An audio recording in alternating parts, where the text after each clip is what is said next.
وہ یہی کہتے ہیں جن کو ہم لے کے آئے ہیں نا، احسان فراموشی کی بھی ایک حد ہوتی ہے۔ فیز 2 کا کام ہوا ہے نا، اس میں تقریباً 86 کروڑ روپے کے فنڈ ہیں جو ہم نے ڈیولپمنٹ کے بدقسمتی سے ہماری جو ٹیم ہے ہمیں اچھی نہیں ملی۔ میں ایک پرنسپل سیٹ پہ بیٹھا ہوں، ہم نے تو جو غلط ہے اس کو ایک فائل جو 90 لاکھ کی تھی وہ 9 لاکھ میں بک رہی ہے، انکوائری ٹیم کو بھیجا ہے تو وہ سارا ریکارڈ لے کے گئے ہیں ساتھ۔ 3900 مرلہ اضافی جاری کیا گیا ہے۔ فیز 3 کا جو معاملہ ہے نا وہ انشاءاللہ تعالیٰ بنے کی عدم دستیابی جو ہے نا، وہ آپ کو پتہ ہی ہے سوسائٹی میں فنڈ کی کمی ہے نا، اور نہ ہی یہ کوئی ایسا کوئی ادارہ ہے جو گورنمنٹ سپورٹ کرے۔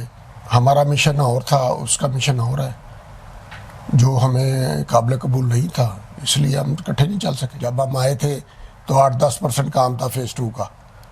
فیز 2 کا ہم 100% کام مکمل کر کے گئے ہیں، آج ہزاروں گھر ادھر بن رہے ہیں، لوگوں کو یاد ہے، لوگ بھولتے نہیں ہیں۔ چیز ہے اگر وہ 1 لاکھ روپے کی چیز ہے تو آپ کو اگر 20,000 میں مل رہی ہے تو آپ کو سوچنا چاہیے یا یہ 2 نمبر ہے یا یہ اس میں کوئی خرابی ہوگی نا۔ کچھ لوگ دوست یہ سمجھتے ہیں کہ ایسا کرنے سے شاید ان کے ووٹ بڑھ رہے ہیں۔ دیکھیں، سب سے پہلے تو ہمارا منشور میں سب حصہ ہوگا کہ ہم ایجوکیشن اور ہیلتھ کو جو ہے نا انڈیپینڈنٹ کریں۔ 2016 سے پہلے کوئی بندہ سوچ بھی نہیں سکتا تھا کہ اس سوسائٹی میں الیکشن ہو جائے گا نا۔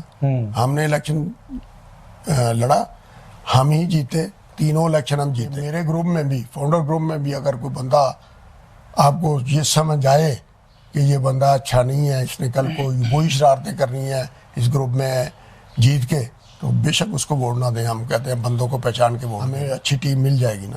جو اس ٹرنور میں ہمیں جو نقصان ہوا ہے کہ ہم کام نہیں کر سکے، اس کا ازالہ کرنے کی کوشش کریں گے ہم انشاءاللہ، اور الیکشن بھرپور لڑیں گے۔ میں انشاءاللہ تعالیٰ پریزیڈنٹ کا امیدوار ہوں، اور بھی بہت سارے بندے پریزیڈنٹ کے امیدوار ہیں۔ انشاءاللہ تعالیٰ مزہ آئے گا الیکشن میں۔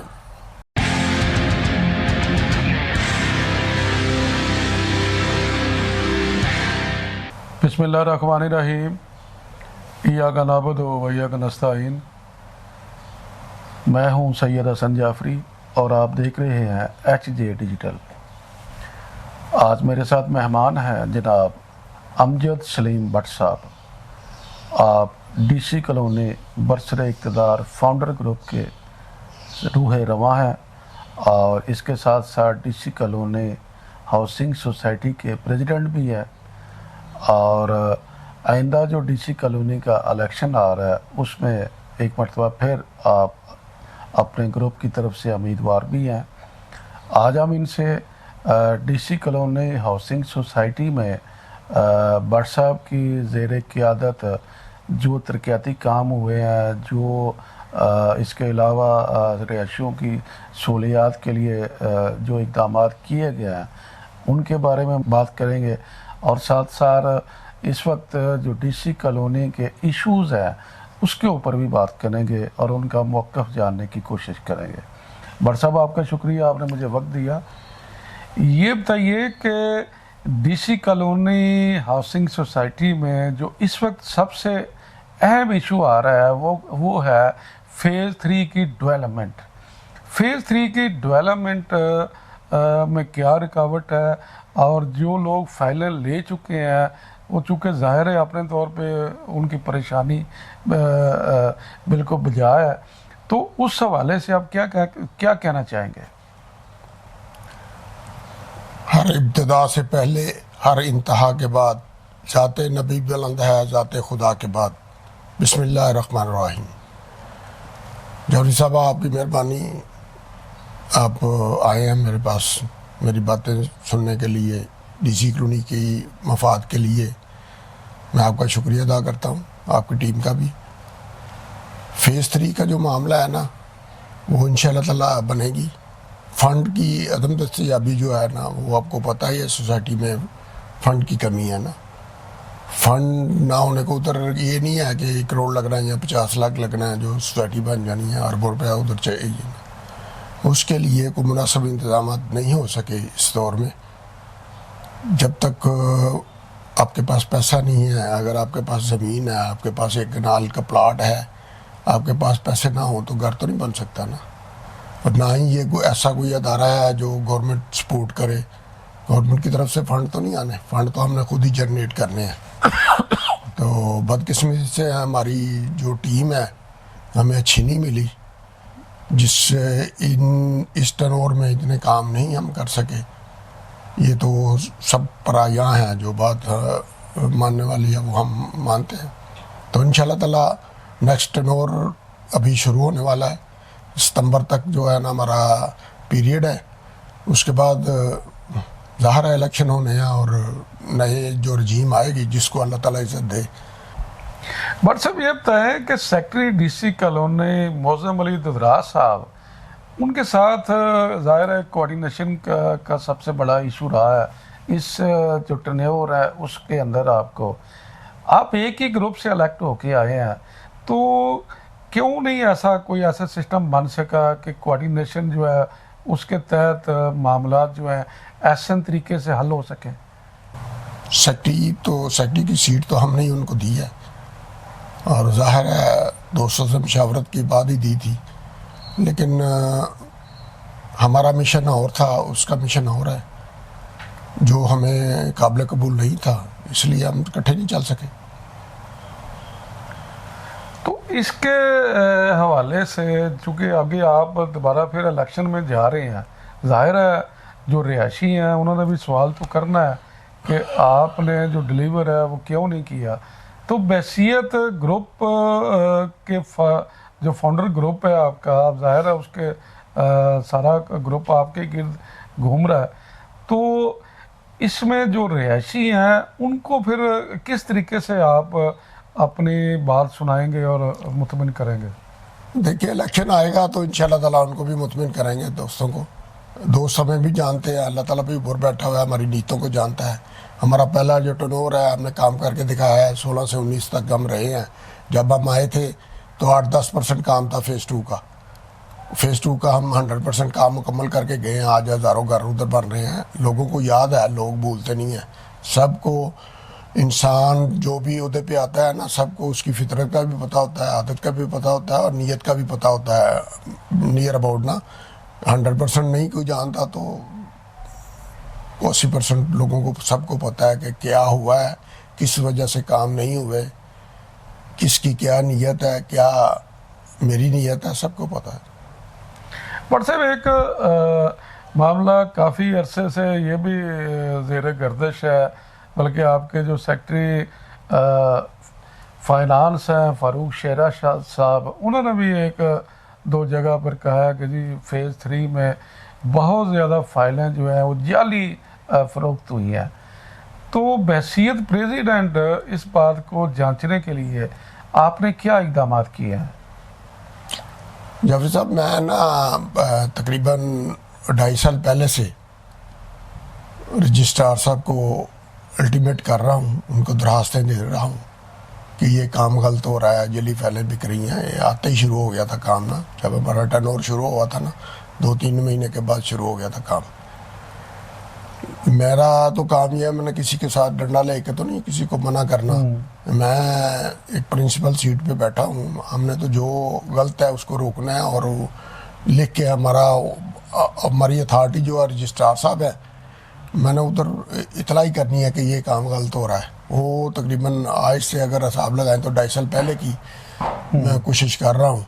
لیکن آپ کو پتہ ہے یہ تو نہیں ہے میں نے درخواست دینی ہے، میں نے ان کو کمپلین کرنی ہے تو انہوں نے سزائے موت کا اعلان کر دینا ہے. یہ تو اداروں میں باقاعدہ ٹائم لگتا ہے، تو انشاءاللہ تعالیٰ اس کا کوئی نہ کوئی رزلٹ نکلے گا. یہ تو سب سوسائٹی کو پتہ ہے نا کہ ایک فائل جو 90 لاکھ کی تھی وہ 9 لاکھ میں بک رہی ہے. تو ظاہر ہے اس کا کچھ نہ کچھ امپیکٹ تو ہے، کوئی پیچھے کوئی بات تو ہے. اس میں یہ تو نہیں ہے کہ کسی کو پتہ نہیں ہے. اضافی مرلوں کے چکر میں بہت سارے جو ابھی تحقیقات ہو رہی ہیں، فیصل آباد انکوائریاں بہت ساری لگی ہوئی ہیں، سب کا رزلٹ آئے گا انشاءاللہ تعالیٰ. لینڈ برانچ جو ہے وہ کافی عرصے سے سیل ہے، تو ظاہر ہے اس کا پتہ لگانے کے لیے تو لینڈ برانچ کا جو ریکارڈ ہے اس کی چیکنگ ہونی ہے، تو پھر ہی اس کا کوئی رزلٹ نکلنا ہے. تو وہاں سے جو کوآپریٹو ڈپارٹمنٹ ہے انہوں نے کوئی عمل درآمد کوئی ایسا سسٹم کیا ہے؟ اصل میں پتہ کیا، وہ سیل کر کے گئے ہیں اور سارا ریکارڈ ساتھ لے کے گئے ہوئے ہیں نا. رجسٹرار صاحب نے ایک ٹیم کو بھیجا تھا کہ یہ جو ان کو اطلاعات ملی ہیں، ظاہر ہے ان کے اپنے بندے بھی ہوتے ہیں، ہر جو جس نے اپنا رجسٹرار صاحب کے انڈر کو تقریباً 200 سے اوپر سوسائٹی ہیں، ہر جگہ ان کے بھی انٹیلیجنس ہے، ان کو بھی خبر ملی ہے، ظاہر ہے کہ یہاں سے کسی نے دراز بھی دی ہوگی. تو انہوں نے جب انکوائری ٹیم کو بھیجا ہے تو وہ سارا ریکارڈ لے کے گئے ہیں ساتھ، اور وہ اس کا رزلٹ آنے والا ہے انشاءاللہ بہت جلد پتہ چل جائے گا کہ کیا ہوا ہے، کتنا ہوا ہے. وہ اس لیے وہ سیل کر کے گئے ہیں نا، ان کو سارا ریکارڈ ملا ہے. بعض گشت تو جو ہے وہ تقریباً 3900 مرلوں کی ہے نا، 3900 مرلہ اضافی جاری کیا گیا ہے.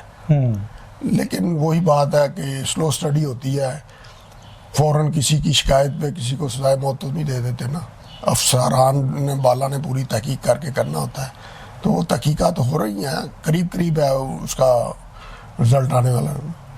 تو بٹ صاحب یہ جو خریدار ہیں ظاہر ہے وہ بھی سینکڑوں کی تعداد میں ہوں گے جن کے پاس فائلیں ریکارڈ کے مطابق درست نہیں ہے، تو ان کا کیا بنے گا پھر بعد میں؟ دیکھیں یہ تو ایک پنجابی چاہتے ہیں مشتری ہوشیار باش نا، جب آپ سٹام لیتے ہیں نا، جب اقرار نامہ لکھاتے ہیں تو اس پہ وہ لکھتا ہے عرضی نویس نا مشتری ہوشیار باش. وہ بات یہ ہے کہ ایک چیز ہے، اگر وہ 1 لاکھ روپے کی چیز ہے تو آپ کو اگر 20,000 میں مل رہی ہے تو آپ کو سوچنا چاہیے یا یہ 2 نمبر ہے یا یہ اس میں کوئی خرابی ہوگی نا. تو ظاہر ہے خریدار کو آنکھیں کھول کے چیز خریدنی چاہیے. ہم تو 2-2.5 سال سے یہی کہہ رہے ہیں سب کو کہ خدا کے لیے یہ فائلیں جو ہے نا درست نہیں ہیں تو نہ خریدو نا. لیکن لوگ سستی کر کے لے رہے ہیں، کیا کر سکتے ہیں ہم؟ ہمارا تو یہی کام ہے نا، ہمارے پاس کوئی جو آتا ہے تو ان کو ہم کہیں کہ بھائی یہ اچھے نہیں ہے، یہ صحیح نہیں ہے، اس کو نہ خریدو، تصدیق کر کے خریدو. بٹ صاحب چند روز قبل یہاں کے جو ملازمین ہیں ڈی سی کالونی کے، انہوں نے کوئی مظاہرہ بھی کیا، پھر ان کے اوپر کوئی FIR کا اندراج بھی ہوا. تو یہ جو معاملات ہیں اس کی وجوہات کیا ہے اور اس انتہا تک یہ معاملہ کیسے کیا ہے؟ ایکچولی جعفری صاحب آپ دیکھ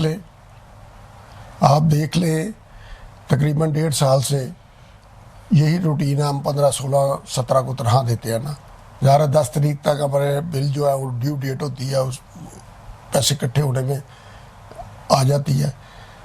جب پیسے آنے ہیں تو کوئی پرائیویٹ سوسائٹی تو نہیں ہے، نہ میری، نہ سیکٹری کی، نہ فران سیکٹری کی، نہ نائب صدر کی. یہ تو جب پیسے اکٹھے ہونے ہیں تو تبھی تنخواہ ملنی ہے نا. تو ہر مہینے جو ہے نا 1.5 سال سے 16, 17, 18 کوئی تنخواہ ملتی ہے نا. لیکن یہ بائی پلان ہمارے خلاف ہو، کیونکہ کچھ لوگ دوست یہ سمجھتے ہیں کہ ایسا کرنے سے شاید ان کے ووٹ بڑھ رہے ہیں، کہ ملازموں کو ہی ہمارے سامنے لا کے کھڑا کیا گیا ہے. یا 15 تاریخ کو یہ پورا 14 کو ہی پتہ چل گیا تھا یہ پلان بنا رہے ہیں نا. تو ہم لوگ تو ابھی گھروں میں موجود تھے.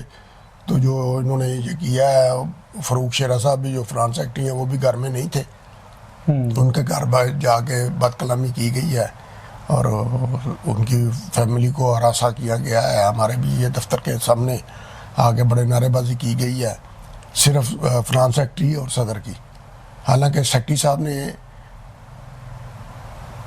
سمری بنا کے ہمیں بھیجنی ہے فنانس سیکٹری کو. فنانس سیکٹری نے اس کو آڈٹ کر کے یا اس کو دیکھ کے کوئی چیز صحیح نہیں ہے تو اس کو نکال کے میرے پاس تو آخری سائن آتے ہیں نا. میرا تو اس میں اتنا کردار نہیں ہے.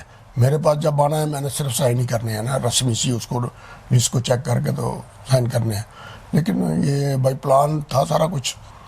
لیکن جنہوں نے یہ کیا ہے ان کو قانونی جو ہمارا حق ہے وہ ہم کر رہے ہیں انشاءاللہ تعالی. تو بٹ صاحب ڈی سی کالونی کے وسائل میں اضافے کے حوالے سے آپ کی نظر میں ایسے کیا اقدامات ہیں کہ جو مسائل آتے ہیں سیلری وغیرہ کے یہ نہ آ سکیں؟ اصل میں جب سے ہم آئے ہیں میرے خیال میں کوئی ہم نے 100 کے قریب بندہ نکالا بھی ہے. جی نا بہت بندے اوور بھرتی ہوئی نا، اس کو آپ کیا کہتے ہیں، تو رجسٹرار صاحب کے طرف سے بھی تھا کہ اس کو ڈاؤن سائزنگ کریں، ان کو کم کریں، لیکن پہلے سے بہت سارے بندے جو ابھی بھی اگر ہم چاہیں تو 100 بندہ نکال سکتے ہیں، لیکن دیکھیں جو بندے ادھر کام کر رہے ہیں وہ بھی بیچارے نوکری لگی ہوئی ہے، ہمارا بھی وہ دل نہیں کرتا کہ ان کو نکالیں، لیکن سوسائٹی ایسے چل نہیں سکتی نا، بندے جو اوور ہیں وہ تو نکالنا ہی پڑیں گے، ہم نہیں نکال سکے کوئی دوسرا آگے نکالے گا، جب تک جس سوسائٹی دیکھیں برڈن ہے طرحوں کا، ایک بندہ 50,000 میں پڑتا ہے نا ہمیں، تو اگر ہم نے 100 بندہ نکالا ہے سمجھے 50 لاکھ روپے کا ہم نے لاس کو کم کیا ہے، لیکن ابھی بھی میرے خیال میں 40-50 لاکھ روپے کا لاس ہے سوسائٹی کو نا ہر مہینے، تو نکالنا پڑیں گے بندے، لیول میں آ جائے سوسائٹی جو ہے نا، کم از کم اس کا لاس نہ ہو تو پھر ہی ہے، باقی جو اس کی ڈیولپمنٹ ہے وہ تو ظاہر ہے سوسائٹی کے پاس ایسٹ ہے، عام آدمی کے پاس بھی جب کوئی کرائسس آتا ہے تو اس کو اپنی پراپرٹی یا کوئی چیز بیچنی ہی پڑتی ہے، تو سوسائٹی کے پاس ایسٹ ہے بہت، اگر اس کو شفاف انداز میں اگر اس کو ایکشن کیا جائے تو میرے خیال میں سوسائٹی پھر اپنے پاؤں پہ کھڑی ہو سکتی ہے۔ اس میں ہماری ریکویسٹ بھی ہے رجسٹرار صاحب سے کہ کوئی شفاف کمیٹی جو دیانتدار آفیسر ہے اس کو بھیجیں اور ساتھ میں ایک کمیٹی بنا کے سوسائٹی کو چلانے کے لیے کوئی اس سوسائٹی کا جو ایسڈ ہے اس کو بھیجیں، کیونکہ اس کا پروسیس بھی لمبا ہے، پہلے کہ ایم سی سے پاس ہوتا ہے، پھر اے جی ایم سے پاس ہوتا ہے، پھر رجسٹرار صاحب نے اس کو اپروو کرنا ہوتا ہے، پھر ہی کوئی چیز بھیج سکتے ہیں نا، ایسے نہیں بھیج سکتے نا۔ بٹ صاحب یہ بتائیں کہ نور اسکول کا چونکہ اس کے فنڈ سے ہی زیادہ تر سسٹم چل رہا ہے ڈی سی کالونی کا، تو نور اسکول کے پرنسپل صاحب کا کافی عرصے سے معاملہ جو ہے وہ پینڈنگ چل رہا ہے، مینجمنٹ کا اس حوالے سے کیا لائے عمل ہے، اور جو اس وقت اسٹیٹس ہے نور اسکول کے پرنسپل کا وہ کیا ہے؟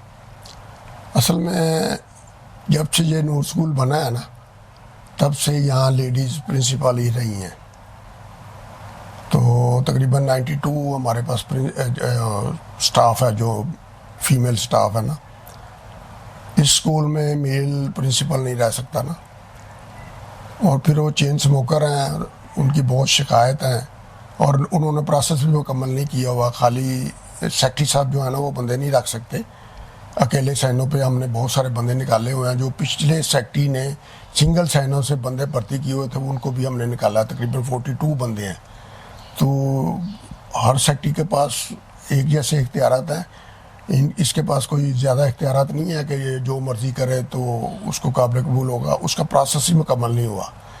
اس طرح پہ اس سیٹ پہ ایک اہم سیٹ ہے، اس پہ ایم سی کا اجلاس ہو، وہ پاس کرے، اس کے بعد اخبار اشتہار ہو، اس کے بعد رجسٹرار سے اپروول ہو، تب یہ بندہ رکھ سکتے ہیں، ہم ایسے رکھ ہی نہیں سکتے نا، اس کا پروسیس مکمل نہیں ہوا۔